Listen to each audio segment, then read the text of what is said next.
Chers compatriotes guinéens, bonjour et bonsoir selon vos points géographiques. Ce lundi 25 août 2025, il est 9h35 heure de Boston. Je reviens encore sur l'actualité sociopolitique de notre pays, la République de Guinée. Avant tout, j'aimerais observer quelques secondes de prière à la mémoire de toutes les victimes des catastrophes naturelles en Guinée ces 6-7 dernières semaines. Je demande à notre Créateur de l'univers, Dieu omniprésent, omnipotent et omniscient,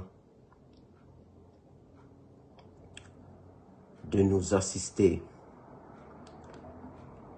Et je demande à Dieu d'apporter un réconfort et un soutien à toutes ces familles et personnes endeuillées. Je demande à Allah, notre Créateur, de fortifier ces personnes qui ont tout perdu et qu'il pardonne le péché de toutes ces personnes disparues de manière tragique. Amen. Et que ces tragédies soient transformées en bonheur pour le peuple de Guinée pour les prochains mois et les prochaines années à venir. Une pensée aux secouristes, aux bénévoles et tout autre soutien envers ces personnes victimes d'inondations, d'éboulements, d'accidents et des feux dans les marchés. Amen. Comme c'est Allah le grand pardonneur au repenti, nous demandons à Allah enfin d'exaucer le vœu des Guinéens épris de justice, de bonne gouvernance, de bien-être. Rien que ça. Et nous allons aller droit au but. J'avais remarqué que je vous ferai revenir sur une date en arrière. En 2017, précisément le 22 août 2017, il y a eu des éboulements d'ordures au quartier d'Ar-Salam, 9 morts sous le régime de RPG Arc-en-Ciel de Alpha Condé. Et je ne sais pas s'il y a eu, s'ils avaient accordé un deuil national à ces victimes. Je ne sais pas, depuis 2017, moi j'étais concentré plutôt à combattre le troisième mandat d'Alpha, à dénoncer les vols de deniers publics et à dénoncer l'instrumentalisation de la justice. J'étais plutôt préoccupé à ça. Et donc, il y a des informations qui me sautent parce que à la distance n'étant aux États-Unis, je ne peux pas être au courant de tout. Et donc, je prie Dieu que ces personnes, 9 personnes mortes dans l'éboulement des ordures en 2017, que Dieu ait pitié de leur âme et que Dieu ait pitié de leur, et que Dieu pardonne leurs péchés et que Dieu fortifie leur famille. Amen. La nuit du mercredi 20 août 2025, nous avons eu des éboulements précisément à Koya, précisément à Mania. Bilan provisoire, 19 morts. Et ce samedi passé, 23 août, un incendie au marché de Koya, encore. Il y a une question que je me suis posée après plusieurs jours d'observation. Est-ce que nos autorités ont décrété un deuil national? Je ne crois pas. Parfois, comme je ne suis pas sur le terrain, il y a des choses, si je le dis, j'aime poser la question aux gens, ceux qui sont sur le terrain. Parce que une telle catastrophe naturelle quand ça arrive, les autorités, la même nuit ou le lendemain, imaginez que c'est plus de 17 maisons qui étaient ensevelies. On devait décréter un deuil national de 3 à 4 jours. Ce sont des personnes innocentes qui sont décédées, qui n'ont rien demandé. Et je ne crois pas que ça s'est fait. Si ça s'est fait, je ne suis pas au courant. Mais jusque maintenant où je vous parle, je ne crois pas que les autorités l'ont fait. Et c'est dommage parce que d'abord, ça c'est pour vous dire que ce n'est pas tout le monde qui peut gérer une nation. Ça c'est un. Quelqu'un me dit qu'ils n'ont pas fait, donc j'ai la confirmation. C'est très grave.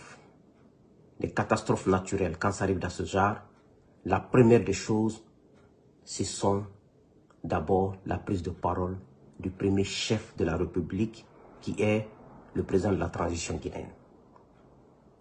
Deuxièmement, un deuil national doit être décrété. Mercredi, jeudi, vendredi, samedi, dimanche, on est lundi, 6 jours après, rien n'a été fait.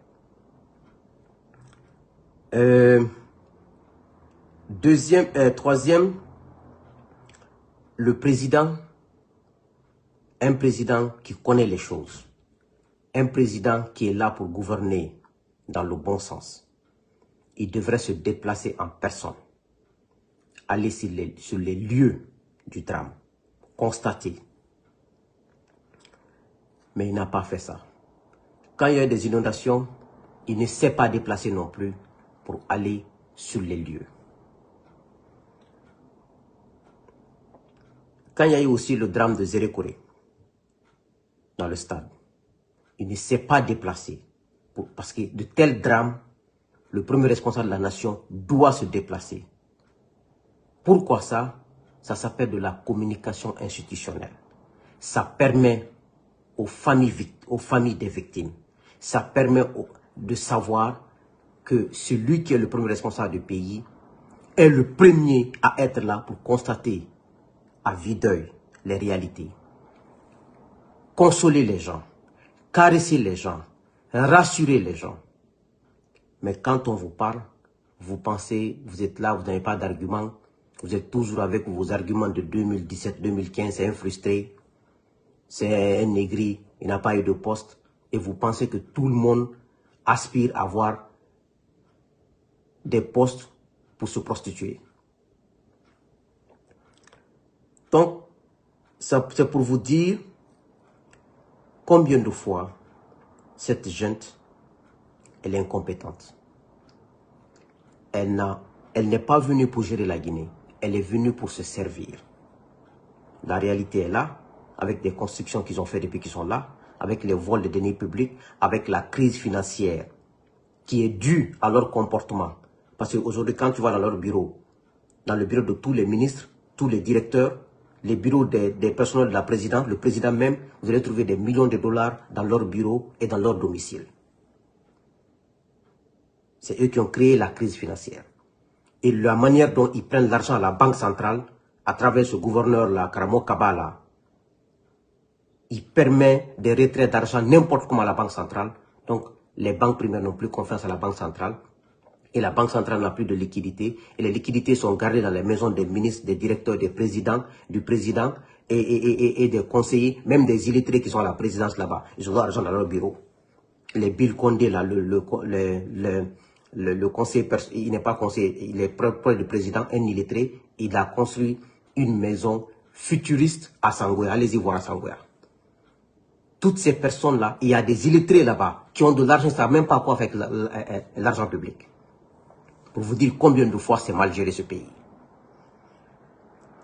L'exemple pratique, quand il y a eu des inondations à Dakar il n'y a même pas longtemps, c'est des catastrophes naturelles, on a vu Diomaye Faye sur le terrain, il allait constater à vue d'œil ces inondations. J'ai vu l'image sur TikTok.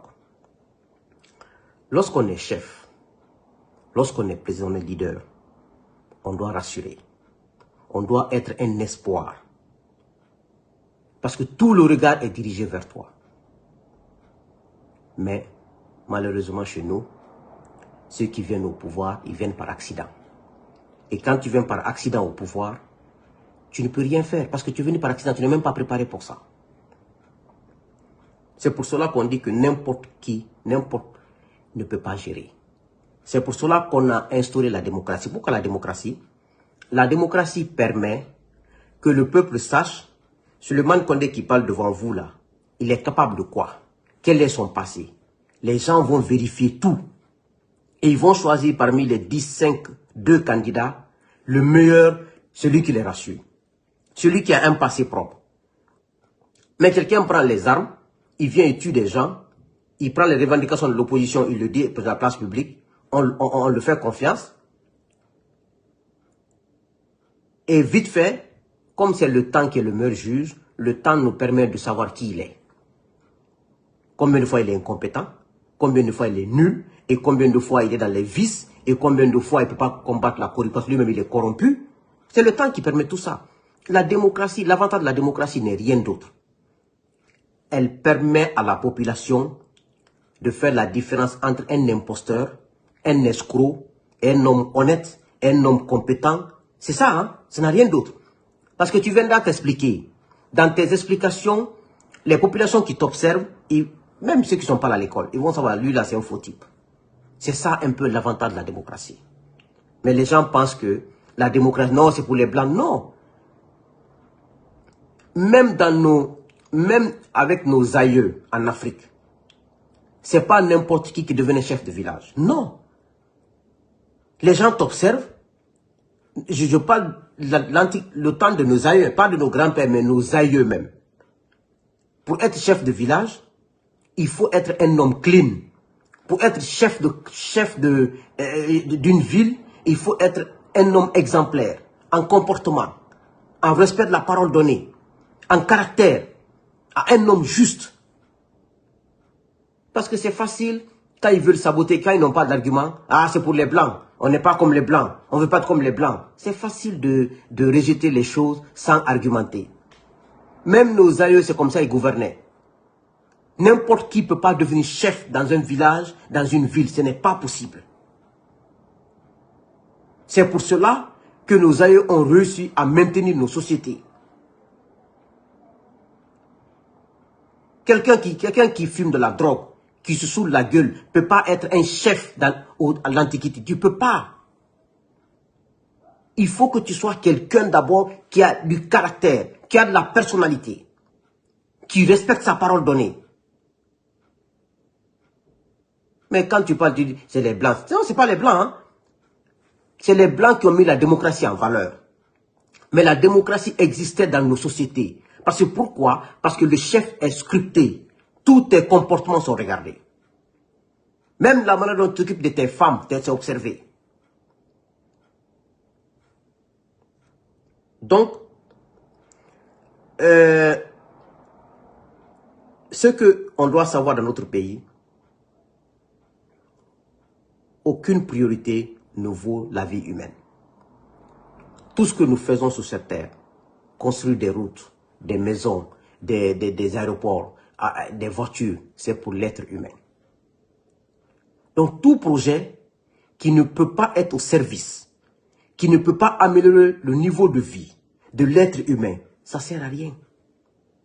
À rien du tout. Donc,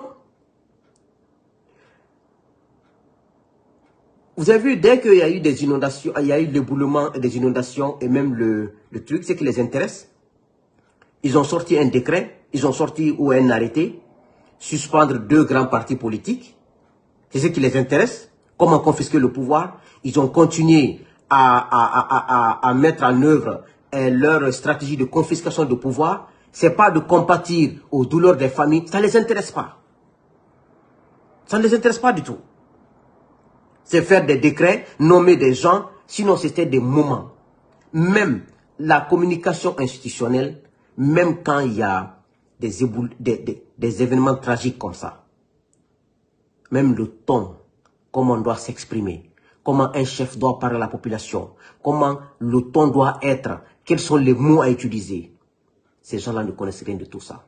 Quand on vous parle, vous êtes là à dire, ah, il est frustré, il est comme ça, il est comme ça. De toutes les façons, nous, on continue notre travail. Vous savez, nous, on nous traite des gens insatiables. Tout ça, c'est bon. Parce que moi, j'aime quand les gens critiquent. Parce que parfois, dans les critiques, on peut tirer des leçons. On peut tirer des arguments qui peuvent être profitables à nous. Les critiques sont très bonnes. Hein? Les critiques objectives, elles sont bonnes. Moi, j'aime parce que ça m'enseigne. Parce que tu apprends. Quelqu'un qui émet des idées contraires que tes idées, mais tu apprends avec lui. Mais ce que les gens oublient, nous sommes juste des gens lucides, des gens ambitieux, des gens exigeants. Et nous sommes partis à l'école pour être excellents, pas pour être des médiocres, pas pour être au service des médiocres. Non, jamais. Nous sommes partis à l'école pour rendre service, pour transmettre ce qu'on nous a appris. Mais on ne peut pas aller à l'école, passer des nuits blanches à réviser, passer des jours à réviser et aller être au service d'un illettré qui n'a pas fait même le collège. Tu ne peux pas faire ça. Au nom de quoi? Pour dire que c'est Dieu qui l'a amené? Non. Ce n'est pas une affaire de Dieu. Je vous ai dit, la logique est dans toute chose dans la vie, il y a la logique. On ne peut pas remettre tout sur la tête de Dieu. Non, il y a la logique. S'il n'y a pas de logique, on n'allait même pas pouvoir faire des voitures dans ce monde-là, faire des avions, monter dans les avions. Il faut monter dans un avion mal réparé ou mal fait. Quand ça va tomber, tu vas dire que c'est Dieu qui a fait. Il y a la logique dans toute chose. Il y a les principes et les valeurs. Donc,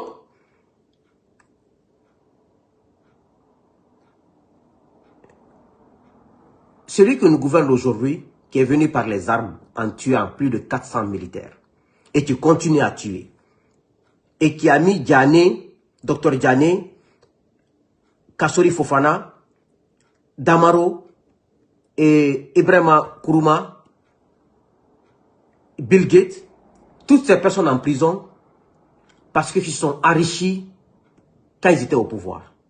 Et lui aujourd'hui, lui Doumbouya, Amara, Djiba, Bala Samoura, Idi Amin, Général Bachir, ils se sont enrichis plus que ceux qui sont en prison. Si ce n'est pas de l'injustice, c'est quoi? C'est ce qui me fait plus mal. Et aujourd'hui, regardez l'enrichissement des parents de toutes ces personnes-là. D'une transition où il n'y a pas l'argent, où la population tire les diables par la queue. Où les ministères n'ont pas de budget de fonctionnement. Où les enseignants n'ont pas l'argent de quoi même payer leur location. C'est pour ça que je vous dis souvent que Doumbouya est un narcissique, un manipulateur, un trompeur. Quand il voit les vieilles personnes, il s'agenouille pour les saluer. Il est heureux, il est humble. Tu as vu, un président s'est agenouillé, c'est un trompeur.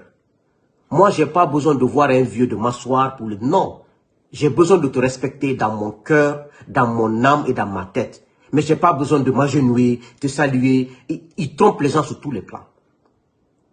Depuis au début, je vous ai dit que c'est un trompeur. Un trompeur, un manipulateur. Quand il voit des militaires, il te dit, ah, je veux profiter de ton expérience, je veux faire ça. Un trompeur.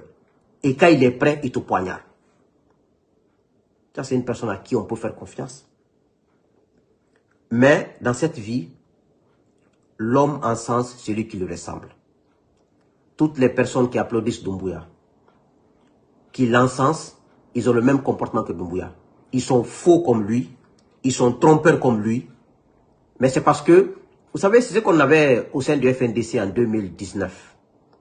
Dans ce FNDC-là, FNDC des États-Unis, dans notre groupe WhatsApp, il y avait des gens infiltrés de l'administration.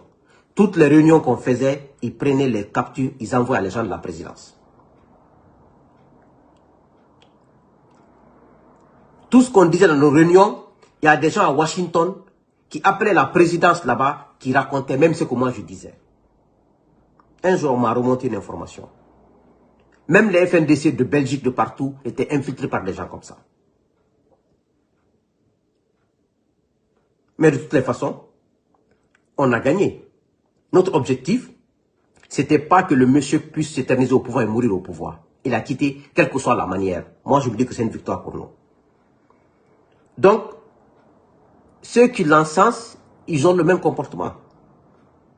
Nous, les valeurs que nous avons, c'est la bienveillance, le respect mutuel, l'amour envers les gens, le partage. Vous savez, celui qui n'a pas ces valeurs, tu souffres toujours. Donc, depuis 2009, nous sommes très jeunes. Nous avons commencé, quand je dis très jeunes, pas très jeunes, mais nous sommes jeunes. Nous avons commencé un combat, je parle de ma génération, contre la confiscation du pouvoir par la junte en 2009. Mais c'était un combat essentiel pour la démocratie, pour l'état de droit, pour la bonne gouvernance et dans l'intérêt de la Guinée. Et ça a payé parce que nous avons eu au moins un président civil, mais qui a trahi le combat démocratique en 2010, qui a trahi le combat des principes et des valeurs de la bonne gouvernance, qui a trahi le combat pour lequel il est venu et des milliers sont morts. C'est ça la réalité de la Guinée. Maintenant, de 2017 en 2020, parce que le FNDC a été créé en 2019, moi j'ai commencé en 2016 pour dire qu'Alpha avait un troisième mandat. Et en 2017, avec quelques Guinéens, nous avons vu un truc en place. Nous avons commencé le combat contre le troisième mandat. Donc, en tant que citoyens, nous avons commencé parce que nous avions une conviction. Si on n'avait pas de conviction, on allait combattre Alpha. Une fois qu'Alpha tombe, on allait rejoindre Doumbouya. Mais combattre Alpha pour la confiscation du pouvoir, pour la mauvaise gouvernance, pour l'injustice, et adhérer aux idées de Doumbouya, qui fait pire que Alpha, dans le déracinement de la démocratie, dans l'injustice, dans le détournement des deniers publics, dans l'enrichissement illicite. Mais c'est la pire des choses qu'un être humain peut faire. Je combats un mal, celui qui vient commettre le même mal et doubler le degré de ce mal, et je joins celui-ci, mais c'est là. Je ne sais même pas comment qualifier ces personnes qui sont en train de faire ces choses-là. Je ne sais pas comment les qualifier. Et je ne connais pas pour Dieu. Parce que comme vous savez, on dit jamais, jamais. Et Dieu est le seul qui peut te punir. Mais moi, je ne crois pas si ces personnes-là et moi, nous pouvons faire des choses ensemble dans l'avenir. Je ne connais pas pour Dieu, je vous dis. Je ne connais pas pour Allah. Parce que lui seul peut te faire revenir sur tes pas. Je dis ma conviction. Ces personnes-là, on peut se dire bonjour, mais on ne peut pas avoir des trucs ensemble. Parce que tu ne mérites ni ma confiance, tu n'as ni l'honneur, ni la dignité pour que toi et moi puissions faire quelque chose ensemble. Ce n'est pas possible. Et je prie Dieu de m'épargner de ces personnes-là. Et de nous épargner tous de ces personnes. Je prie Dieu pour ça. La justice sociale. Maintenant, depuis 2021, nous sommes de retour dans ce même combat qu'on ne devrait même pas mener maintenant. On devrait aujourd'hui aller en avant, mettre des jalons, enraciner notre démocratie, renforcer notre état de droit, donner les capacités à la justice d'être opérationnelle au service de la nation, non au service d'un homme ou d'un petit groupe. C'était ça aujourd'hui. Mais moi, je qualifierais Mamadi comme un chef de gang. Un chef de gang dont les membres peuvent être accusés de meurtre, d'enrichissement personnel, illicite, de violations graves des droits humains, d'assassinats ciblés, de trafic de drogue et d'enlèvement. Et à la tête de ce gang, c'est Mamadi Doumbouya. C'est Aboubacar Sidiki Camaradi Idi Amin, c'est Général Bachir Diallo, c'est Ammara Kamara, c'est Djiba Diakité, c'est Baouri, c'est Bala Samoura et tant d'autres. Et y compris le procureur de la CRIEF, Ali Touré. Il fait partie de ces gangs qui sont au service de tout ce mal. Mais ça va se régler. Ali Touré et quelques procureurs dont j'ignore le nom Mais j'ai noté quelque part. Je ne retiens pas le nom. C'est pour cela que le CNRD, sachant qu'ils ne sont pas des hommes honnêtes, ils ne sont pas venus pour travailler, ils sont venus pour s'enrichir et pour tuer et pour tromper tout le monde, ils ont très tôt mis un blackout de la communication. Total. En fermant les médias. Et Yassine Diallo fait partie aussi de ce gang. Et dans sa promo, fait partie de ce gang. C'est pour ça que je dis que j'oublie souvent parce que je n'ai pas noté quoi. Parce qu'ils savaient qu'avec ces médias, leur incohérence allait être... Leur incohérence et les dérives sur le plan économique, sur le plan social, sur le plan politique et sur le plan humain allaient être sur la place publique. Ils n'ont pas fait parce qu'ils veulent le faire. Ils l'ont fait parce que avec les médias, ils sont en danger. Donc, et ils n'ont pas d'arguments solides et fiables. Regardez aujourd'hui, ils n'ont que Simandou 2040, Simandou 2040. C'est quoi Simandou 2040? Rien que ça. Ils n'ont pas de projet, ils n'ont pas de vision. Ils parlent de Simandou 2040, Simandou 2040. Donc, la vie des Guinéens s'arrêtera en 2040, quoi. Il y a eu des gens qui ont eu des projets miniers dans leur pays, plus grands que ça. Vous avez entendu le bruit où? C'est parce qu'ils ne font rien. Ils ne font que faire de la propagande. C'est à démesurer à tous les niveaux. On dirait que la Guinée doit s'arrêter en 2040. Les mines. Demandez aux experts des mines et aux grands économistes. Je ne suis pas un expert des mines, je ne suis pas un économiste. Un développement durable ne se construit pas sur l'extractivisme des mines. C'est-à-dire, extraire la terre brute et les vendre. On ne développe jamais un pays avec ça. Et depuis sous l'ancien régime, je dénonçais ça. Ceux qui me suivent peut-être peuvent témoigner dans une de mes vidéos. La Guinée fait partie de ces pays où ces soi-disant intellectuels, où les chefs d'État se glorifient d'avoir extrait des terres brutes et envoyé chez les pays puissants qui gardent comme des réserves stratégiques. Regardez sous l'ex-régime, l'exportation de la bauxite a quadruplé entre 2015 à 2020, passant de 20 à plus de 80 millions de tonnes par an. On prend nos bauxites de 20 à 80 millions de tonnes, on amène ça en Chine. En Chine et à Moscou, on amène seulement. On détruit nos sols et nos sous-sols. Bien que je ne suis pas un expert des mines, un expert économique, en économie, quand je voyais le ministre des Mines de Alpha et Alpha lui-même se vanter, on a un port profond, on va amener telle tonne, ça me faisait mal au cœur. Je ne sais pas pourquoi ça me faisait mal. Je me disais que c'est de la fausseté. Parce que extraire de la terre brute, ça finit. Et puis de manière démesurée.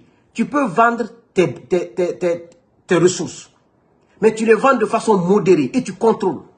Et rien n'est contrôlé. Les Chinois et les Russes viennent, ils prennent. Personne ne contrôle.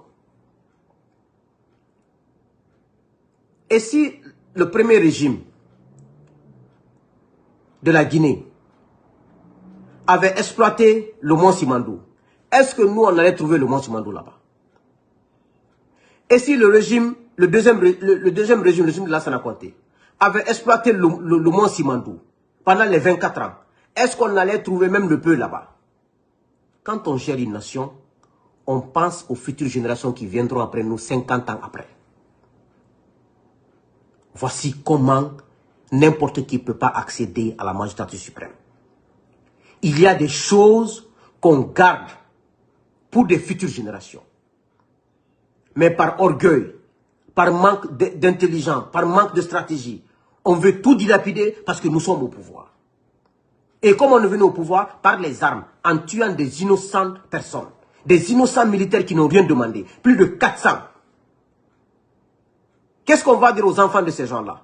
Qu'est-ce qu'on va dire à leurs femmes, à leurs mamans, à leurs familles qui pleurent tous les jours? Et qu'est-ce que les enfants qui naissent aujourd'hui, qui auront 20 ans, 30 ans, 40 ans dans les années à venir, qu'est-ce qu'ils vont faire? Qu'est-ce qu'ils vont trouver sur place?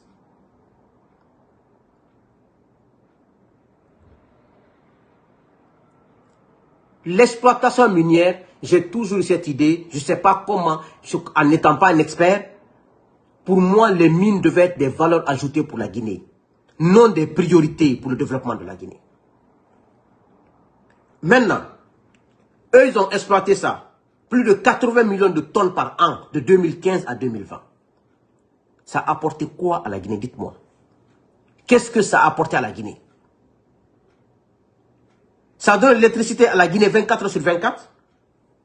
Ça donne de l'eau au robinet. Ça fait... Les routes ont été construites.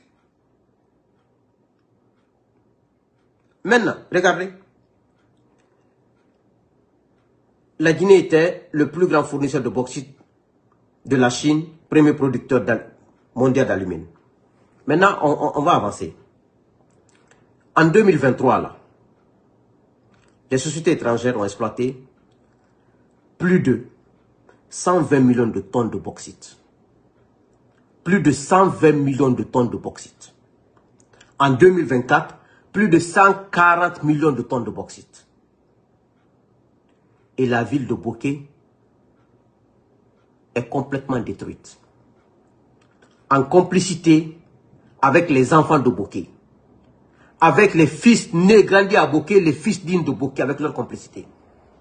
Parce que sous Alpha Condé, ces enfants de Boké, ils avaient tous des camions, des pick-up à Boké dans les mines.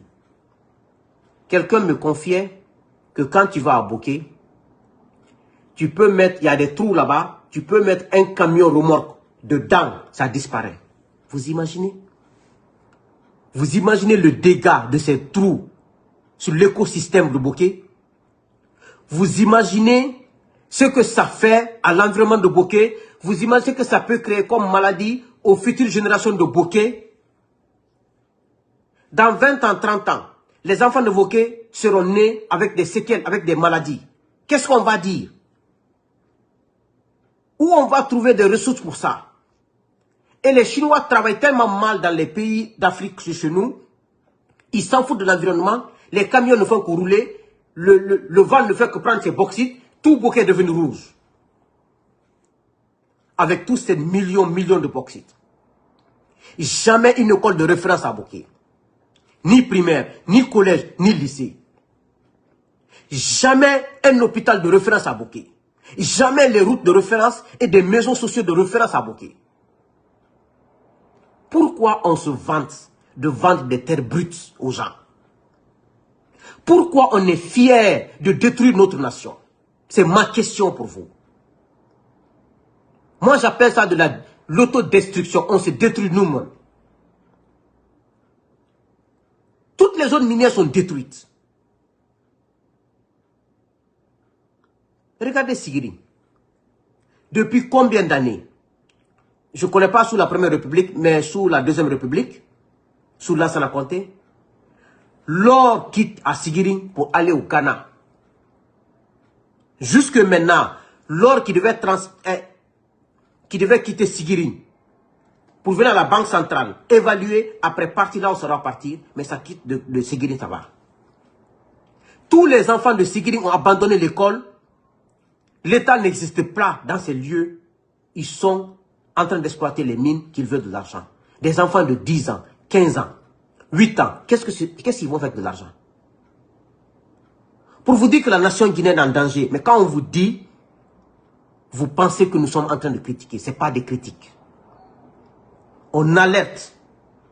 On vous met en garde. On vous dit que ce n'est pas bon pour l'avenir de la Guinée. Exploitation minière, oui. Mais de manière mesurée, modérée, et le respect de l'écosystème, le respect de l'environnement et le respect des règles et des normes. et les endroits, les lieux d'exploitation minière doivent bénéficier en termes d'infrastructures routières, en termes d'écoles, en termes de tout.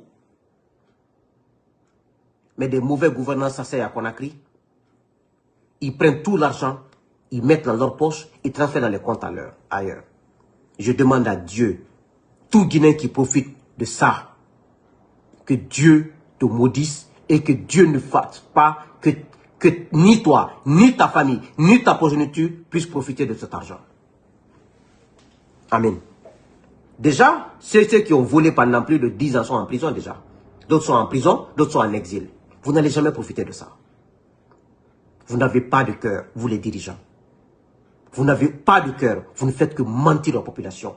Vous êtes des tricheurs, des manipulateurs. Au temps de deuxième régime de Lansana Conté, il y avait l'exploitation de diamants à Banankoro. Ils appelaient ça Benko. Et on appelait la société Aédor. Je vous donne des exemples très pratiques là. Quand ces gens-là, je crois que c'était les Anglais qui exploitaient le diamant. Partout où ces sociétés viennent, ils créent des vies, ils créent des hôpitaux ambulants là. Ils créent des choses, tu sens qu'il y a une vie. Ça, c'est des étrangers qui viennent, qui créent des vies modestes, des vies meilleures pour nos ingénieurs, pour nos travailleurs. Mais après, quand la société est fermée, ces gens-là tombent dans la dèche. Pourquoi? Mais on est maudit ou quoi?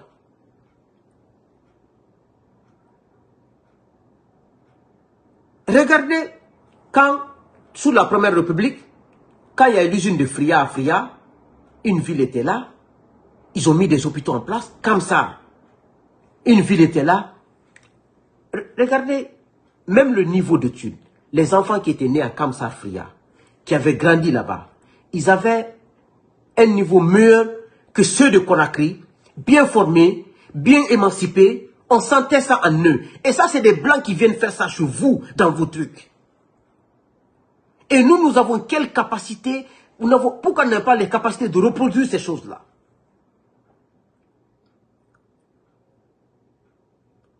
Mais des exemples sont là. Banankoro, moi j'étais à Banankoro. Il y a le petit frère de mon père qui travaille là-bas, à l'aérodrome. J'avais quoi? J'avais 7 ans, 8 ans, ou j'avais 6 ans, je me rappelle, ou 9 ans. Il y avait une vie dans la cité. Maintenant, quand tu quittes la cité Aérodrome, tu viens dans la ville de Benko là-bas, il n'y a pas de goudron. Tout c'est rouge. La population vit dans la dèche. Et les... Une petite vie uniquement pour les cadres. Et la ville de Banankoro n'a pas été goudronnée, il n'y a pas été loti, rien n'a été fait. Les Anglais, ceux qui sont venus pour exploiter, prennent notre diamant, ils envoient. Et la ville ne profite même pas. Mais quand tu dis des choses, on te prend pour le mal de chez nous. Le mal de l'Afrique, ce sont nous-mêmes, nous les Africains. Alpha Blondy l'a dit. L'ennemi de l'Afrique, ce sont les Africains. Ce n'est rien d'autre. On se plaint de la colonisation, de la dominance, des Blancs. Chaque peuple a été de près ou de loin colonisé et dominé. Les États-Unis, moi je vis là depuis 15 ans, c'était les Anglais, les Français, les Espagnols qui dominaient ici. Il a fallu une guerre civile pour les chasser. La Chine, une partie de la Chine a été dominée par le Japon. Mais est-ce que la Chine en parle? Ils se mettent au travail, ils sont au travail. Mais nous, quand on manque d'arguments, quand on vole notre argent public, on met dans les comptes à l'extérieur, on construit des maisons, on accuse des Blancs. La France est comme ça, la France est contre nous. Non! Est-ce que c'est la France qui dit à un Premier ministre de voler l'argent de la Guinée? Est-ce que c'est la France qui dit à nos cadres, nos DAF, les DAF là, est-ce que c'est la France qui dit à nos DAF, à nos premiers ministres, à nos présidents, au conseil, à la présidence, de voler l'argent de la Guinée, d'acheter des maisons à Bruxelles, en France, aux États-Unis? Est-ce que c'est la France qui dit ça? Est-ce que c'est la France et les autres pays, les Blancs, qui vous disent d'aller construire des maisons à Dakar, d'aller construire des maisons à Abidjan? Aujourd'hui, les anciens cadres de Alpha, les cadres de Doumbouya, ils investissent tous à Abidjan aujourd'hui. Je ne sais pas quelle est la malédiction qui suit la Guinée.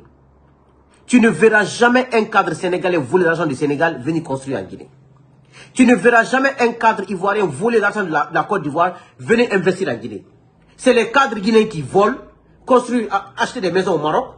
Ils volent, ils investissent au Sénégal. Ils volent, ils investissent à Abidjan. Ils volent. C'est les cadres guinéens seulement qui volent. Est-ce que ça va chez vous? Pourquoi Dieu vous a mis sur cette terre? Donc Dieu vous a maudit pour vous amener là-bas.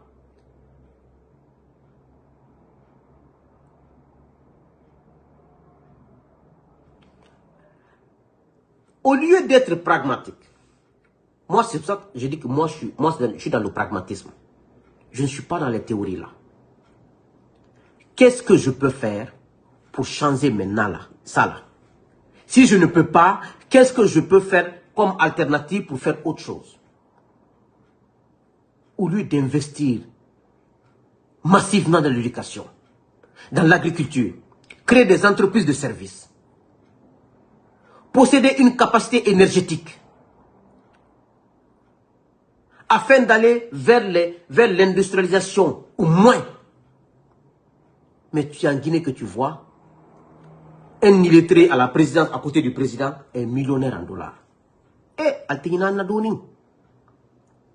C'est en Guinée que tu vois un DAF construire un étage 10 niveaux. Où vous prenez cet argent-là?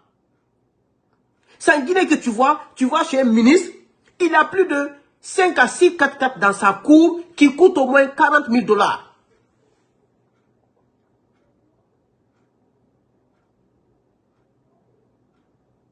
C'est en Guinée que tu vois, je vous dis, le malheur de la Guinée, ce sont les Guinéens, ce sont nous-mêmes. Ce n'est ni la France, ni les États-Unis, ni la Russie. On se fout de toi parce que toi-même tu es corrompu, parce que toi-même tu montres l'exemple. Regardez, j'oubliais, quand j'étais en Guinée, je travaillais en tant que responsable de ressources humaines. On avait des contrats à la CBK, compagnie de bauxite de Kindia, exploitée par la Russie. Rusal, c'est de la Russie. Si vous partez à Débélin à Kindia, je partais à Débélin pour faire des payes. Je partais à Débélin pour m'entretenir avec les employés. Depuis combien d'années Rusal travaille en Guinée, la Russie, depuis plus de 60 ans. Il faut voir dans la misère dans laquelle ces gens-là travaillent. Il faut voir comment Débélin est exploité de manière sauvage. Il faut voir comment les employés sont maltraités. C'est ça, quand je vous vois, je préfère la Chine que les États-Unis. Je préfère la Russie que la France. Je préfère ça. On ne doit pas avoir de préférence. Quand notre intérêt se trouve en Corée du Nord, on doit partir en Corée du Nord. Quand l'intérêt de la Guinée n'est pas en Sierra Leone, je n'irai pas en Sierra Leone. C'est pour cela que moi, votre histoire de panafricanisme, ça ne m'intéresse pas. Est-ce que vous m'avez vu parler de panafricanisme un jour? Ça ne m'intéresse pas, je ne m'intéresse pas à ça. Ce qui m'intéresse, c'est la Guinée. Nous sommes en retard, de telle manière que ça me donne des vertiges. Je ne m'intéresse pas des autres pays, ça ne m'intéresse pas. Ce qui m'intéresse, c'est la Guinée. Les défis à relever sont tellement énormes que je n'ai pas le temps de m'intéresser d'un autre pays. Je n'ai pas ce temps. C'est la Guinée qui m'intéresse, c'est la Guinée que je veux. On est en 2025. Il n'y a pas courant 24 sur 24 en Guinée. Ça, c'est un drame, un crime. On n'a pas l'eau 24 sur 24 au robinet. On n'a pas de route. Il n'y a pas d'école. Il n'y a pas d'université de référence.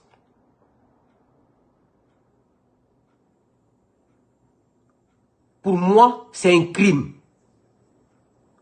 Et ces faux types-là viennent, ils mettent des petits goudrons, ils finissent les projets d'Alpha Condé, et ces Guinéens ignorants-là sont là à dire, ah, ils travaillent, ah, vous pensez que gérer une nation, c'est gérer une boutique à Madina? Ou bien aller coller des pneus par là, là? Ça demande de la vision, ça demande de la matière grise quand même. 2025, pas d'eau, pas d'électricité, pas de route, pas d'école de référence, pas d'université de référence. Il faut signaler mes héros. On nous mouille tout, on y a des mouillés.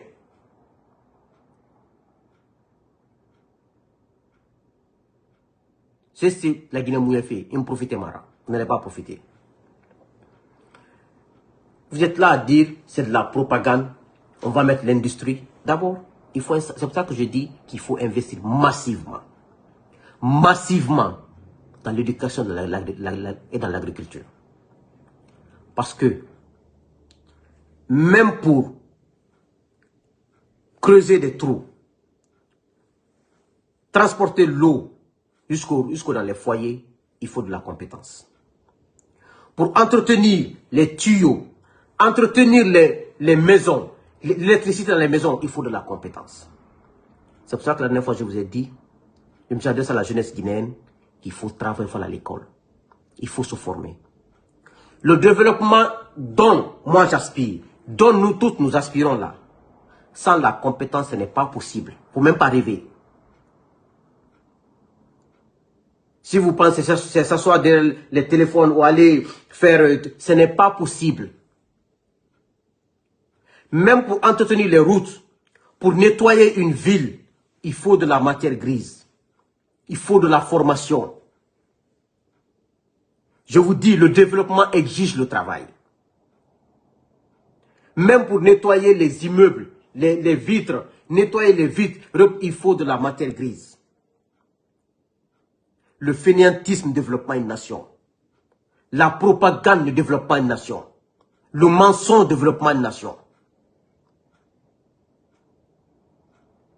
Donc, pour s'industrialiser, il faut un savoir-faire.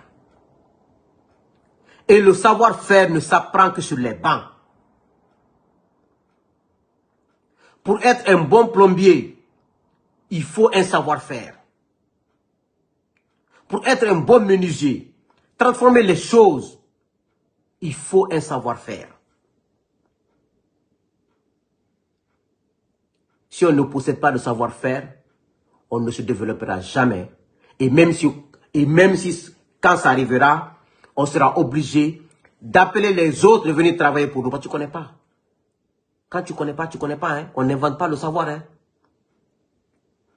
On n'invente pas le savoir. Hein? Le savoir ne s'invente pas. Ça se cherche. Donc, si on veut que la Guinée marche, il faut investir 50 à 60% de nos ressources dans l'éducation. Il faut exiger tous les enfants à l'école. Aucun enfant n'a le droit de quitter l'école si tu n'as pas tes 20 ans, comme tu veux. Mais avant 20 ans, si tu quittes, on doit t'arrêter et t'amener dans un centre de rééducation. Pour 10 ans dedans, tu ne sortiras pas. Il faut être exigeant. Quand tu n'es pas exigeant, parce que l'enfant ne connaît pas ce qu'il veut. L'enfant doit être encadré. De 0 à 20 ans, l'enfant ne sait pas ce qu'il veut. Adolescence même, c'est plus grave. On doit être dur avec les enfants. C'est ça de l'amour. Il faut investir dans la recherche. Mais, tu vas voir des fainéants venir applaudir des ministres médiocres, des gens à la présidence médiocre, et on pense que la vie est faite. Et puis on a fait de la construction des maisons une réussite. Quand tu construis une maison, on dit que tu es béni. Avec l'argent volé du peuple.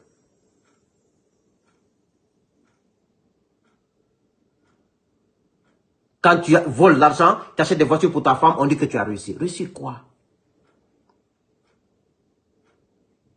On a changé les normes dans ce pays. Les priorités sont renversées. Les valeurs sont renversées.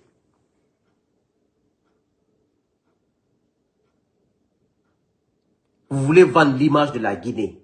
Avec quel savoir? Avec quelles ressources? Vous vendez des images qui n'existent pas.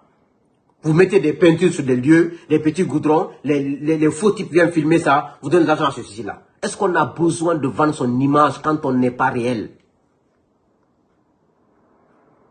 Quand tu travailles chez toi, les gens viendront constater d'eux-mêmes, ils viendront d'eux-mêmes. Mais tu n'as pas besoin d'appeler les gens, les payer de l'argent, de venir filmer des petites parties qui sont belles et puis publier ça sur les réseaux sociaux. Ça, ce n'est pas le développement.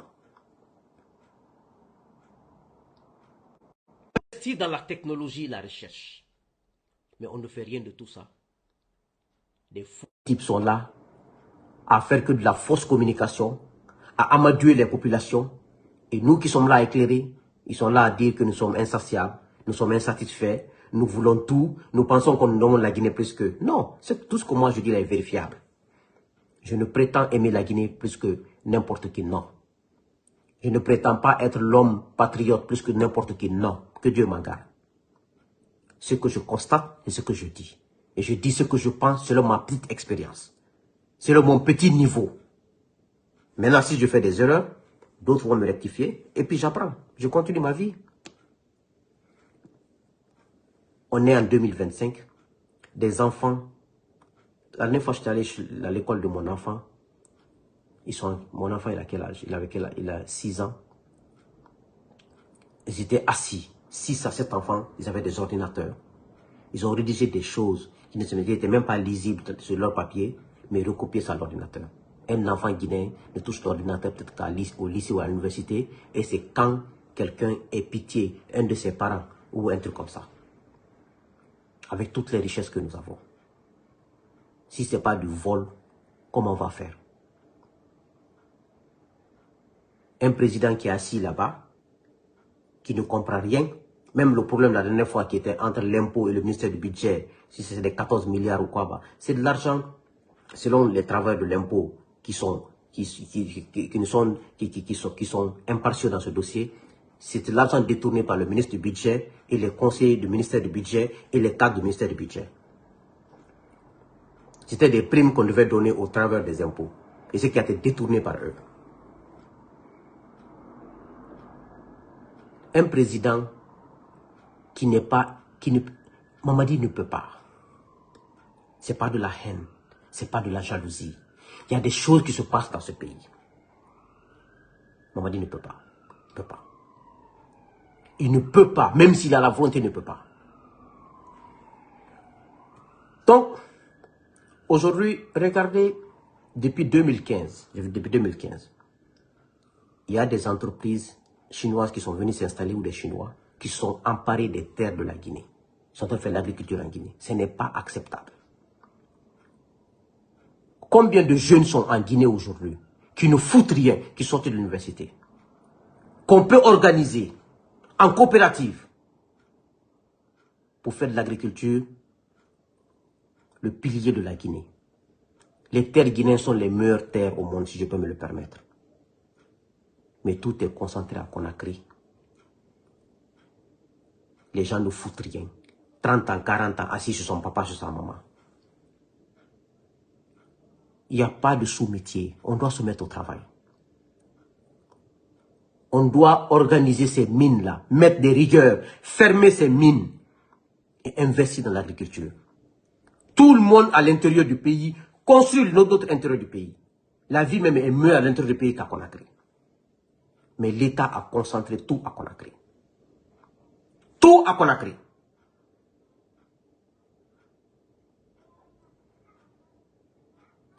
Regardez ce qui m'a choqué un jour, quand le jeune Lansana Conté vivait, mais il était malade, il était presque la fin de son truc. Ils sont allés amener Lansana Conté à Sofonia, inaugurer l'université, donner son nom. Des hangars, hein, des hangars construits. Le jour où je suis allé, parce que moi je suis allé à l'université à Sofonia en 2007. En 2006, je suis allé à l'université à Sofonia en 2006, 2005, 2006. Quand je suis allé, directement je suis allé en 3e année.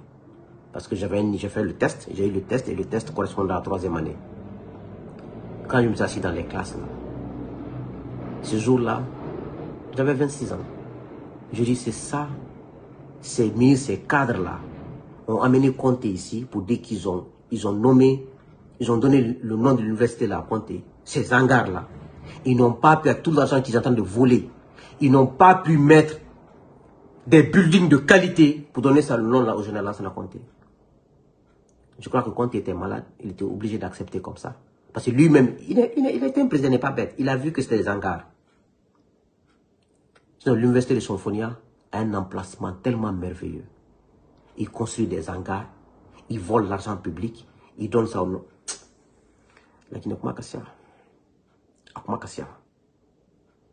Et ils étaient fiers de dire qu'ils ont ouvert une université. Ils n'ont même pas honte de leur vie.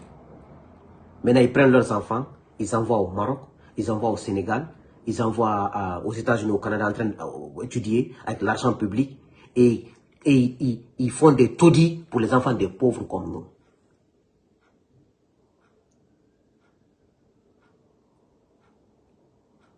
Les études qu'on fait au Maroc, elle n'est pas différente de ce qu'on fait en Guinée. C'est parce qu'on ne donne pas de la valeur à nos enseignants, à nos écoles et à nos capacités. Le Guinéen est intelligent. Le Guinéen est intelligent. Le Guinéen est intelligent. Le Guinéen a une capacité de se surpasser. Mais malheureusement, on n'a pas eu de chef qui a eu des visions. On n'a pas eu des leaders qui ont eu des visions sérieuses. Quand tu as une vision sérieuse, quand tu as un patriotisme inégalé, quand tu es venu pour servir, ça va se sentir dans ton travail. Tu n'as pas besoin de filmer, de mettre sur Facebook ou sur TikTok. Tu n'as pas besoin de ça. Quand tu es sérieux, c'est ton travail qui parle à ta place. Mamadi est venu, on dit qu'il travaille. Il est le président le plus détesté de l'Afrique de l'Ouest aujourd'hui. Tout ce que vous voyez sur le TikTok et les réseaux sociaux, tout ça, c'est des mensonges. C'est des gens qu'on paye, c'est des gens qui sont venus à cause d'argent. Si Mamadi est homme, si le CNL, vous êtes des hommes, vous êtes sûr de votre popularité, dites demain matin, l'opposition sortez dans la rue. Vous allez voir un homme incalculable.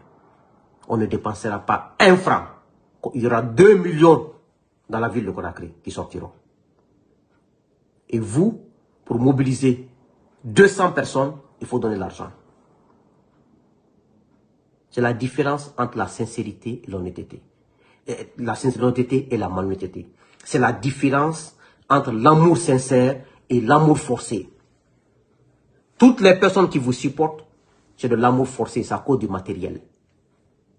Si vous êtes des hommes, vous avez fait 4 ans dans ce pays, en train de travailler, vous dites que vous êtes en train de travailler. Dites l'opposition, sortez manifester. Vous allez voir 2 millions de personnes dans la rue. Et vous ne pourrez jamais avoir 2 millions de personnes dans la rue. Même si vous sortez tout l'argent de la banque centrale, vous ne pouvez pas l'avoir. Quand on aime, on ne calcule rien. L'opposition a juste besoin de dire sortez. On n'a même pas besoin de l'argent pour ça. C'est là-bas qu'on se rend compte de la différence entre l'amour sincère et l'amour forcé, et entre ce qu'on force et ce qui est naturel. Mais, ça va aller. Parce que moi, je suis confiant. Il y a beaucoup de Guinéens comme moi qui vivent en Guinée, qui vivent à travers le monde. Et qui sont en train de se battre pour que la Guinée change et ça va changer. Je disais que il ne faut jamais faire à autrui ce que tu ne voudrais pas qu'on te fasse. Jamais. Mais une chose reste certaine, les crimes contre les innocents finiront par hanter tous les responsables, de près ou de loin. Dieu ne dort jamais, Dieu ne se contredit pas. Kalibi Dabo de Kankan, hier j'ai vu une de tes vidéos en parlant de Founike Mangué et des arrestations et des kidnappings. Le moment de te répondre n'est pas arrivé.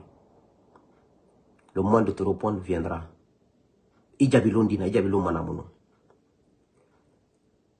Tu fais partie de ces gens qui manquent de dignité en Guinée, complètement. Parce que tu fais partie des rares personnes qui partaient voir Alpha Condé en Turquie. Alpha ne recevait pas n'importe qui. Tu ne peux pas être un militant fervent d'Alpha Condé. Ce qu'on lui a reproché, c'est nous qui avons reproché ça à Alpha Condé. On a ce droit, nous sommes Guinéens. Et avec des preuves. Et vous avez supporté Alpha Condé sur ce mensonge.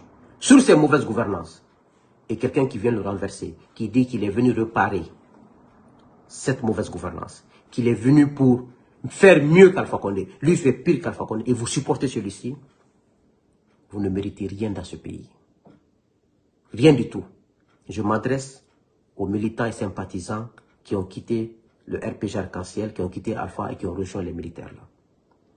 Vous ne méritez rien dans ce pays, ni l'honneur, ni la dignité, parce que vous n'en avez pas. Général Sekouba Konaté, je me suis adressé au général il y a quelques semaines. J'ai vu encore, il dit qu'il soutient Doumbouya.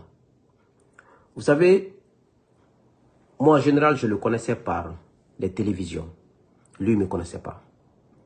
En 2018, il a, à travers la femme de tonton Ibro, que j'appelle affectueusement tonton Ibro, l'artiste Ibro Diabaté, que j'appelle affectueusement tonton Ibro, à travers sa femme Mam Konaté, elle m'a contacté, elle m'a mis en contact avec le général Konaté en 2018. C'est comme ça que j'ai eu des contacts avec le général. Et le général, comme il avait un règlement de compte personnel avec Alpha Condé, il s'est joint à notre combat contre le troisième mandat, la mauvaise gouvernance, contre l'ethnocentrisme et contre le vol des deniers publics. Il s'est joint à nous, il a fait de moi son ami, peut-être qu'il voulait profiter de mon aura, de ma crédibilité pour continuer son combat. Pas continuer son combat, pour pouvoir combattre Alpha et se venger d'Alpha Condé. On a fait ensemble. D'autres m'ont appelé. Des Guinéens m'ont appelé, m'ont mis en garde. Ils m'ont dit, Suleiman, attention, Konaté n'est pas sérieux, éloigne-toi de lui. D'autres m'ont dit, Suleiman, comme on te connaît, on sait que tu ne t'associeras pas à des mauvaises personnes. On donne cette crédibilité à Konaté. Parce que je sais que s'il déconne, tu ne vas pas le laisser tranquille. On a confiance en toi, Suleiman. Si tu t'associes à Konaté, on aura confiance en Konaté, mais à cause de toi. Les Guinéens m'ont dit ça. Mais, Konaté se battait pour se venger d'Alpha Condé, pas pour la Guinée. Ça s'est vu. Dès qu'Alpha est tombé, il a rejoint ses militaires et il continue à les enfoncer. C'est ce que je peux dire. Parce que Konaté, quand il dit qu'il veut ce téléphone, c'est qu'il ne veut pas ce téléphone. C'est comme ça il est. Quand il dit qu'il ne veut pas ce téléphone, non, il veut ce téléphone. Il exprime toujours le contraire de ce qu'il veut avec sa bouche. Je l'ai observé. On est devenus amis en 2018, 2019, 2020, 2021, en 2022. Et c'est en 2024, là, j'ai coupé le contact. Et tout dernièrement, quelqu'un m'a transmis une commission de lui donner. Je n'ai pas voulu dire la personne qu'on n'est pas en contact. Et j'ai contacté son petit Mo Souma. J'ai dit Mo, j'ai envoyé un message. J'ai dit Mo, dis à Journal de m'envoyer son numéro. J'ai un message pour lui. C'est tout ce que j'ai dit. Je me suis arrêté là-bas. Mo peut témoigner. Parce que je n'ai plus son numéro. J'ai dit à Mo, envoie mon numéro de général. J'ai un message pour lui. Mo peut témoigner. Le message dans le message de Mo. Donc, Konaté enfonce Doumbouya, mais Doumbouya ne sait pas. Konaté, lui, son rêve, il veut qu'on dise dans l'histoire de la Guinée, il a été le seul militaire qui a transmis le pouvoir aux civils. Donc tout militaire qui viendra, il veut t'enfoncer en t'encourageant à confisquer le pouvoir. Parce qu'il sait qu'en confisquant le pouvoir, tu vas périr. Il sait qu'en confisquant le pouvoir, tôt ou tard, tu auras des problèmes. C'est pour cela que je vous ai dit, j'ai dit moi, Suleiman Condé, je suis un enfant, j'ai moins d'expérience par rapport à d'autres personnes. Et je suis moins intelligent par rapport à plein de gens. Mais moi, quand tu me parles, surtout quand les paroles sont belles, quand tu me parles, je peux me rendre compte que tes paroles-là, tu veux m'enfoncer dans un trou. Et dès que je me rends compte, je te classe. Mais tu ne sauras pas que je te classe. Tu sauras avec mes attitudes que je t'ai classé. C'est comme ça que les gens sont dans ce pays. C'est pour cela, moi, quelle que soit ta belle parole envers moi, dès que c'est fait de piège. Je me rends compte, mais je ne te dirai pas. Mais tu ne sauras pas, c'est quand tu me dis fais ça, je te dis que je ne le ferai pas. Je ne le ferai pas. Moi, je ne dis pas demain matin, je vais le faire. Hein. Je te dis carrément, je ne le fais pas. Carrément, je ne réfléchis pas 2 fois. Je ne le fais pas, je refuse. Parce que tout ce que tu me dis, c'est me piéger, c'est me mettre dans les problèmes. C'est pour cela que les gens, moi, qui me disent des belles paroles, je t'écoute. Mais tu ne penses pas que je suis bête. Dès qu'il y a un piège dans des belles paroles, là, je me rends compte. C'est pour ça que je n'aime même pas les flatteries. Parce que je sais que tout est faux. Tout est faux. Ce qui m'intéresse, Dieu qui m'a mis au monde, s'il sait que je suis honnête, ça me suffit. Ça me suffit. Parce que le temps, c'est le meilleur juge. Le temps est le meilleur juge. C'est pour cela que moi, je dis à tout le monde, je prie Dieu qui nous donne la santé et la longévité. On saura qui est qui dans ce pays. Quand il y a la santé et la longévité, le malhonnête sera reconnu, l'honnête sera reconnu, l'imposteur sera reconnu, celui qui est mauvais sera reconnu, celui qui est bon sera reconnu. C'est pour ça que je demande à Dieu tous les jours, santé et longévité. On m'a accusé de tout ici. J'ai l'espion d'Alpha Condé dans le FNDC. Pourtant, c'est moi qui ai commencé le combat contre le 3e mandat en 2017. J'étais l'espion de Tang, je suis malinqué sur Tang, mais Dieu connaît la vérité. Je demande à Dieu de continuer de donner la santé et la longévité. Le Seigneur de tombera devant nous ici. Doumbouya a 2 choix. Fuir ou ils vont le tuer. Il n'a que 2 choix, Doumbouya. Fuir ou ils vont le tuer.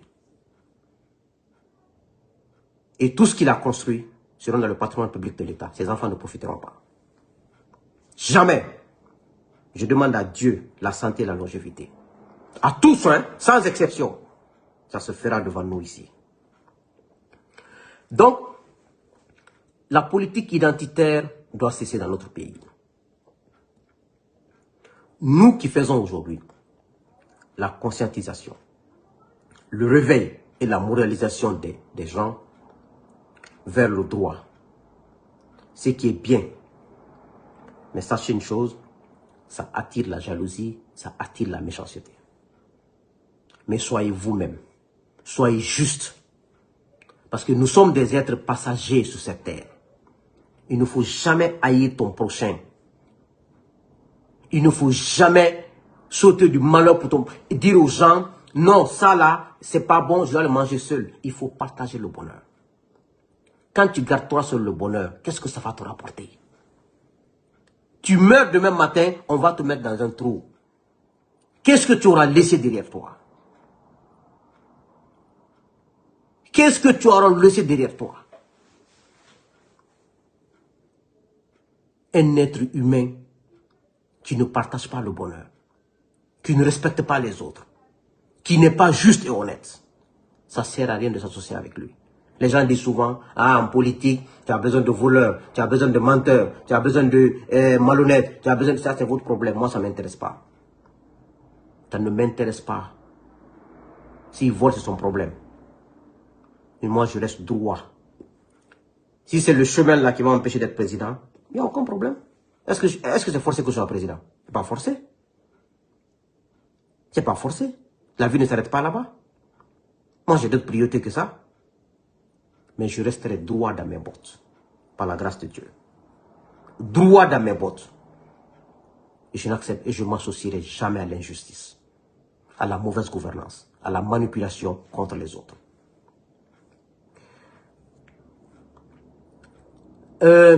Pourquoi je vous dis tout ça? Selon ma petite expérience, vous allez voir aujourd'hui en Guinée pourquoi il faut arrêter de voir un Diallo, de penser qu'il est contre les Malinqués et les Soussous et les autres. De voir un Condé, de penser qu'il est contre un Peul, tant. Vous allez voir en Guinée un enfant de la moyenne Guinée. Il a le nom Diallo Basso. Il aime la basse-côte. La basse-côte est dans son cœur plus que la moyenne Guinée. Vous allez voir un enfant de la Haute-Guinée. Il a le nom Kaba, Condé,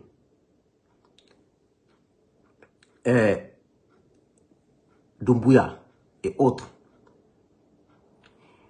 il aime la Guinée forestière ou il aime la moindre Guinée plus que la haute Guinée. Je vous le dis. Allez-y, faites vos enquêtes. Et vous allez voir encore un enfant de la Basse-Côte qui est Souma et Bangoura, qui est Yansane. Il aime la haute Guinée ou il aime la moindre Guinée plus que la Basse-Côte. Et vous allez trouver un enfant de la Guinée forestière qui est Solano, qui est Pivi, qui est Kwevogi, qui est Onipovi, Pogi. Ils aiment la haute Guinée ou la moindre Guinée plus que la Guinée forestière. Donc quand vous jugez les gens sur les patronymes, sur le nom de famille, vous faussez tout. Bien qu'il y a des exceptions. Donc vous devez vous rendre compte que ce pays, il y a des Guinéens qui ont des cœurs nobles, qui ont des sangs nobles et qui ont des cœurs pour faire du bien. On ne restera pas dans cette bêtise-là. On ne restera pas dedans. On quittera. On quittera, hein? Ça c'est mon observation. Donc quand tu juges les gens par le nom de famille, tu vas fausser. Et tu vas commettre des péchés tous les jours sur les gens. Tous les jours, tu vas commettre des péchés sur les gens.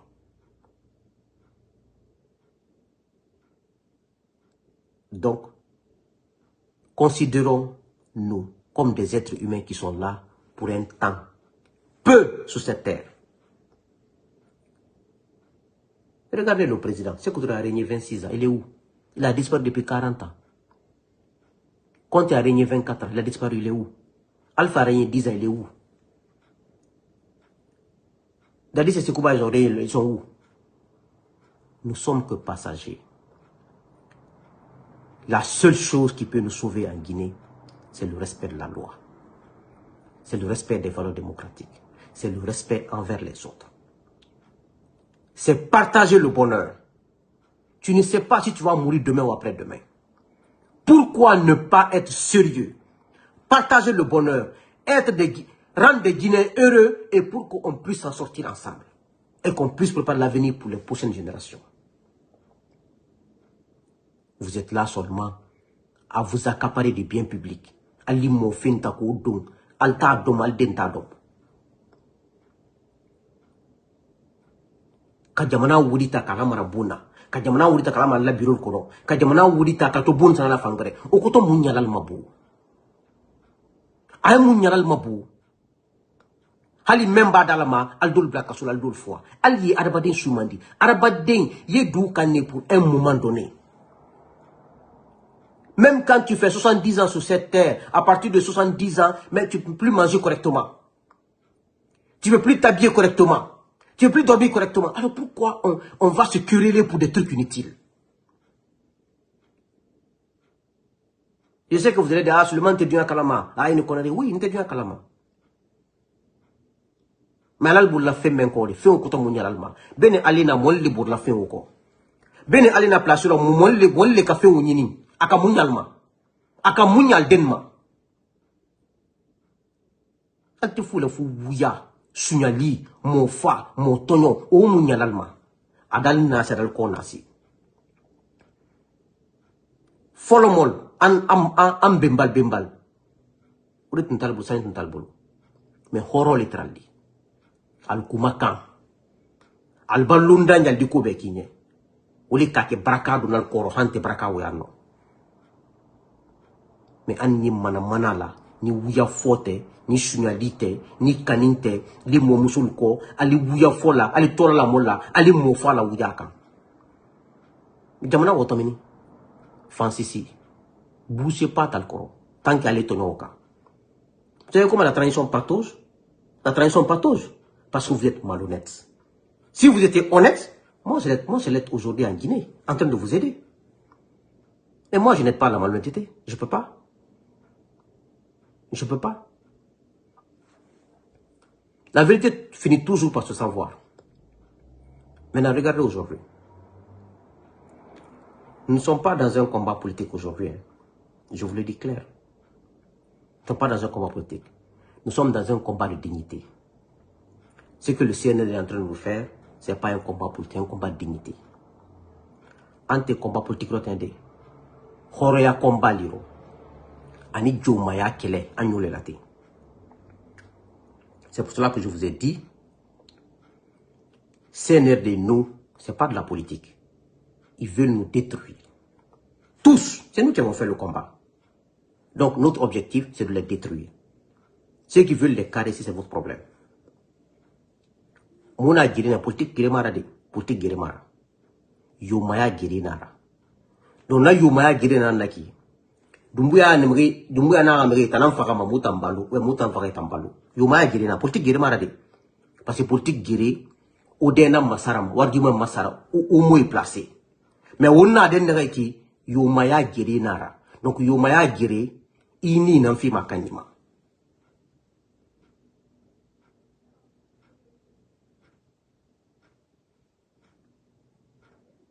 Ko yaure, gere yaure. Konden joni, ko yaure. Ko na politique de, so fala, inne ko politique ko hajumo. Min ko mi andi ko. Ko gere yaure wonde wadde. Kambe be doit Dumbuya et tout son clic, be doit mayude ene hura. O mene maya kambe be hura. Et à partir de septembre, tout va se jouer. Les ministres de Dumbuya ne se déplaceront plus tranquillement. Et à l'extérieur et ailleurs. C'est fini ça. Vous allez comprendre que vous n'êtes pas le seul fils de la Guinée. Avec cette vous pensez que vous pouvez nous piétiner. On va vous piétiner aussi. Sans état d'âme. C'est un qui va perdre. Je ne suis pas en train de m'amuser ou en train de placer les mots ou parce qu'un politicien doit parler modérément, je m'en fous. Pour le moment, je ne me considère pas comme un homme politique, je me considère comme un citoyen dont on veut brimer les droits. Et si tu veux me brimer, je te brimerai. Tu veux me piétiner, je te piétinerai. On est dans ce contexte. Ceux qui veulent utiliser les paroles diplomatiques, c'est votre problème. Ceux qui veulent utiliser les trucs, c'est votre problème. Moi, je n'ai pas ce temps. Nous sommes allés à l'école, nous avons décidé de faire de la politique pour changer les choses en Guinée. Et ils viennent, ils veulent nous piétiner. Ils veulent nous faire croire que nous n'existons pas. Nous ne sommes pas les Guinéens. On verra comment ça va se finir. Nous sommes dans un combat, je le répète aujourd'hui encore, c'est le résultat qui compte. Ce n'est pas qui a plus de moins, ce n'est pas qui est puissant, ce n'est pas ça, c'est le résultat. Ils veulent rester au pouvoir jusqu'en 2040. Nous, on dit que ce n'est pas possible. C'est le résultat qui compte. Ils ne veulent pas qu'on rentre en Guinée, ils veulent qu'on reste par là. Ils veulent que nous n'exerçons pas notre droit politique. On verra aussi. C'est le résultat qui compte. Hein. S'ils veulent, ils n'ont qu'à quadriller toute la ville de militaires. Demain matin, si un caporal renverse Dumbuya, on va l'applaudir, on le prendra comme un héros. Notre combat est atteint. Je vous le dis. Hein. Donc, c'est ça un peu. Dumbuya a fait le coup d'État. On l'a applaudi parce qu'il nous a dit que les institutions ne fonctionnaient plus en Guinée. La justice est manipulée par le régime de RPG Arc-en-Ciel. La corruption endémique est là. Ils se sont enrichis. Et lui, il vient, il fait pire que eux. Et vous voulez qu'on se taise, qu'on la ferme et qu'on le supporte. Et nous, dans le cas là encore. On a un amadin sur le feu. Amoudou nous nama, c'est que Moutangé mouti bariki. Otangé nandi bariki. C'est ce qu'il a dit. C'est pas nous, c'est lui qui l'a dit. Et vous voulez qu'on la ferme sur ça? Non, moi je ne peux pas la fermer pour ça. Jamais de la vie. En 4 ans, est-ce qu'il a pu mettre une seule institution en place? Aucune institution ne marche. Regardez le CNT, géré par un malhonnête comme dans Sakuruma. Un homme où les gens, aucun conseil ne l'aime là-bas. Il faut parler avec les conseils du CNT. Ils détestent dans ça, ils disent qu'il est arrogant. Il insulte les femmes là-bas. Il parle mal aux dames là-bas. Il ne respecte personne là-bas. Parce que c'est un arriviste. C'est un arriviste. Quelle est l'institution qui marche en Guinée depuis que Dumbuya est là? Pourtant, il a dit que les institutions ne marchaient pas sous Alpha Condé. Alors pourquoi il a fait le coup d'État? Pourquoi il a tué les enfants des gens? Pourquoi il a tué les enfants des gens? Pourquoi il continue à tuer les enfants des gens? Il n'a mis aucune institution en place. Il vient, il se taille une constitution sur mesure encore. Comme ceux que les autres ont fait. Et il donne cette constitution à des Guinéens fainéants qui ne connaissent ni le droit, ni l'économie, qui n'ont aucun niveau, qui ne peuvent même pas lire cette constitution pour comprendre. Et que c'est eux qui véhiculent la constitution à l'intérieur du pays. Mano manamana yi quoi. Kanaka manamana installé mon jamana kono. Regardez aujourd'hui la crise liquide, la crise financière. Il n'y a pas d'argent. La Guinée n'a jamais connu ça. Tellement ils ont volé. Dites-moi. Regardez l'administration publique, regardez la justice, comment c'est manipulé. Depuis qu'ils ont annoncé la date du référendum le 21, leur référendum et leur constitution le 21 septembre 2025 là, toute l'administration est à l'arrêt. Ça fait déjà, l'administration ne travaillait pas à cause de l'incompétence des gens qu'il a pris et mis par décret partout là-bas. Et depuis qu'ils ont annoncé le référendum, ça fait 2 mois. Tout le monde est à l'intérieur du pays, ça ne marche pas. Avec la crise financière et la crise de liquidité. Et la crise économique. Ce qui intéresse Doumbouya, c'est prendre sa cocaïne, dormir 2 jours, 3 jours, les forces spéciales sont là. Après, ces faux types-là viennent, les Idi Amin là, ils viennent l'entourer, ils viennent faire des discours, ils viennent tromper des gens, ils ne gèrent pas ce qui l'intéresse, comment dormir, se lever, ces gardes spéciales sont côté, c'est tout. Gamana Djennaba, Gamana Fingalaba, c'est pas son problème. Et Alia Fagnan sur le Kanya de Ouma. Doumbouya a même âge que moi. Il a 45 ans, j'ai 45 ans. Je n'ai pas laissé Alpha Condé, qui est presque le grand frère de mon papa. Bah, je vais dire comme ça. Je vais le laisser pour quelqu'un qui a le même âge que moi et qui fait des bêtises, qui n'a aucune compétence. Au nom de quoi? Au nom de quoi je vais me taire? Au nom de quoi?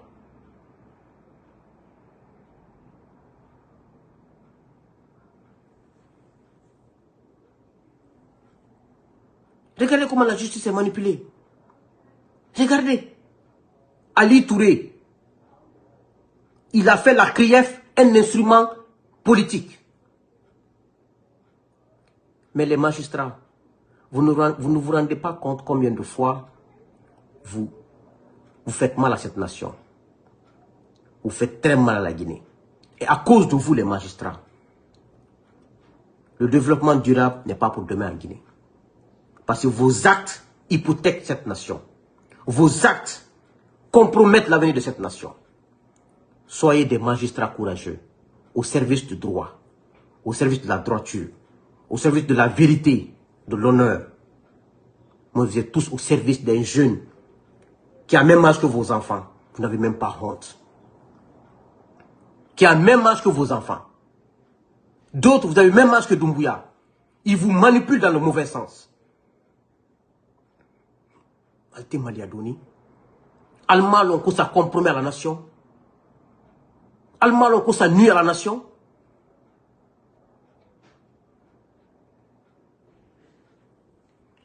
Je vais m'arrêter là. J'espère que vous allez garder foi. J'espère. On a vu trop en Guinée. Ces gens-là ne resteront pas au pouvoir. 2040, comme Guinée. S'ils font 2040, là, c'est que Dieu n'existe pas. C'est pas la peine de prier, c'est pas la peine. Il faut alors prendre des armes et devenir des bandits partout, faire et kidnapper tout le monde. Hein. Moi, je pense que c'est ce qu'il faut faire. Hein. Que Dieu bénisse la Guinée. Que Dieu vous bénisse. Soyez confiants, on va gagner ce combat. Et la Guinée sera purifiée.